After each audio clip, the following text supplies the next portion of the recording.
Yeah, I feel like it took a lot to get where I am now in terms of like being trans. And like, because I'm human, I never really stopped transforming and changing. But I feel like there were 5, distinct stages I went through, if I were to separate the whole process to begin with. And I'm unsure if people will relate. It's definitely not going to be that way for everyone. This is just a breakdown of sort of the experience I went through in like stages. I feel like when you're trans, it all starts with stage 1, transphobic, which is kind of wild to start off with, but it's honestly true. A lot of trans people literally start off as transphobic. And there are transphobes that are just transphobes. But look, a lot of the times that hyperfixation that some transphobes have comes from jealousy or envy that person gets to have freedom to express themselves and they can't. And some haven't even done the inner analyzation to know that they're jealous in the first place. So to them, that feeling of jealousy is kind of just hate. And so they just go around hating on trans people because they can't be one. What's incredible about this variety of transphobes is they think that by being transphobic, it's going to put like a trans force field above them, where they either think that trans people won't affect them by just telling them to be a girl, or they think that by having this shield of hate, nobody's gonna question them being trans, which is clearly not thought through. Like, there'll be some random transphobic person in the comments on one of my videos, and they'll just say some like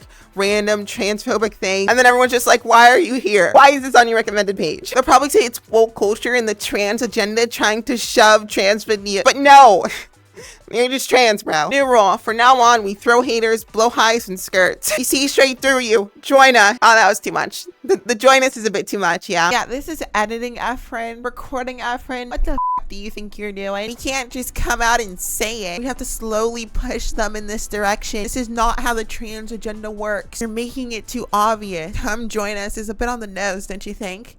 Anyway, but yeah, a lot of people don't start their journey as active transphobes, but the ones who do aren't good at hiding that they're not comfy with themselves. But then that person, and in my case especially, had these moments of weakness and open-mindedness that come very rarely in these days. And they're so indulged in trans spaces to hate that the messaging accidentally gets through to them. It's like egg_IRL. You hate watch that community enough, you're gonna come back with nails. You're gonna come back with acrylic. You're gonna come back with long hair and a skirt. I mean, that's just gonna happen. But look, no matter how that messaging gets through to them, they are now in stage 2, which we all know and love, which is egg. Now look, this is that stage where I didn't hate trans people that much anymore. I didn't know I was fully trans, but I was willing to go explore that. Look, this stage of learning about yourself and having to break down your own internal walls is not easy. Scrolling through trans spaces or watch trans videos because I was an egg and not totally sure I was trans, so I didn't want people questioning me because like, what if I wasn't trans, But it was so weird to me that I had this irrational fear of people knowing I was looking at trans stuff, even though it wasn't possible they could find out. But yeah, here you're just relating to a bunch of things trans people are saying and matching those things up with what you're experiencing. I think one of the Minecraft bosses of this stage is imposter syndrome, and imposter syndrome can happen at any stage in your transition. But the way it shows itself in the egg stage is particularly frustrating because imposter syndrome for real just makes shit up for no reason. And like at this point, I was trying to figure out who I was, and imposter syndrome did not help. But eventually, look, here's what you realize. You've never heard an explanation better as to why you feel the way you feel besides the conclusion that you're trans. So you just move forward with it. More on the trans imposter syndrome and of course the egg fees in these videos. But yeah, I had to move forward and I just really had to get serious about finding out what I really am. And I knew I was trans, but I didn't know exactly where in that sphere that I was. So I began what I call the self-discovery stage. So I mean, yeah, my egg is pretty much cracked at this point, and this is the time where I was finding out, what my sexuality is and what kind of trans person I am. And at first I thought I was gay. And I was like, am I non-binary? And I was like, what if I'm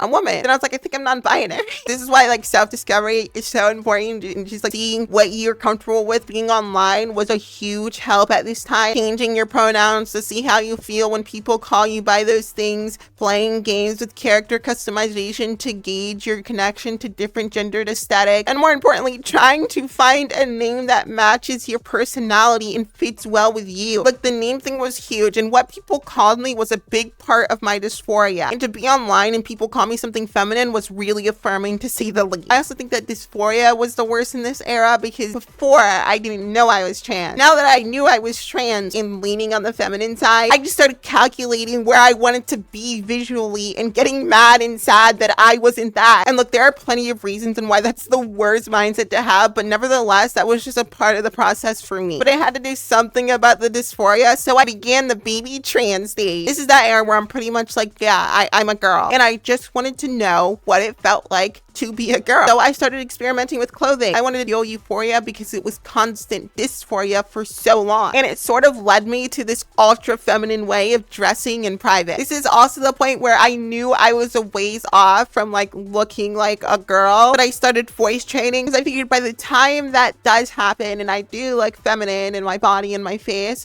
I'll have a voice to match it. And I remember doing all my voice training in the little voice memos app, just like going to the guest room where nobody could hear and being so embarrassed when there was nobody who could see me. I was so embarrassed to like try to voice train and speak in a feminine voice. And for me, it was just old string attached to the time where I cared a lot what other individuals thought of me, even if I didn't necessarily like those individuals myself. And voice training was a huge part of breaking those internal walls and barriers down of, hey, I don't conform anymore to traditional gender norms and the way somebody's supposed to sound because it's stupid and it's hard to get where you want to be with your voice and other things while still keeping that mindset of I need to be socially acceptable. Also, if you guys want to see my voice training memo from all the way back in 2021 to how it is now, comment what stage you think you'd be in. Like a baby trans is essentially somebody who just started the process of being a woman later in their life. You just started learning how to walk like a girl, speak like a girl, and this is the time where you start thinking about hormone replacement therapy or already being on HRT, learning what it feels like and how to operate as a girl, not just somebody with dysphoria and euphoria, but as the full package. Once I did that, I was in a stage that I call found and free. And I describe found and free like this. In stage 1, I was transphobic, hating on trans people because I didn't know, I was jealous of them and wanted to be a girl. But in stage 5, I found out who I am. I found out I wanted to be a girl, and I found morals, and I found love with the people around me, and turned from sheltered and hateful to understanding and charitable and happy in my own skin. And I'm also free. In stage 3, I was an egg. I was so scared of people seeing me just looking at trans people. I had to be extra careful just trying to figure myself out. I was shy, I was shallow, and in stage 4, self-discovery, I thought it would have been horrible if anybody saw me wearing feminine clothes in a skirt, trying to see how it felt. But in stage 5, I've come out to my friends and family. I've written those coming out text messages to family and friends that I don't see. I dress like a girl in front of whoever and whenever I want. I speak in the voice that I always hoped and imagined would just be my natural tone. You're a completely different person from stage 1 to stage 5, and not everybody goes through this the same way. Some people don't start out as transphobic. They start out as allies, or they're neutral on it to begin with. Some people don't go through any of the stages that I went through, or maybe they went through all of them in a different order. But all I know is this. Like, no matter how it happened for you, all I know is that no matter what, you'll always end up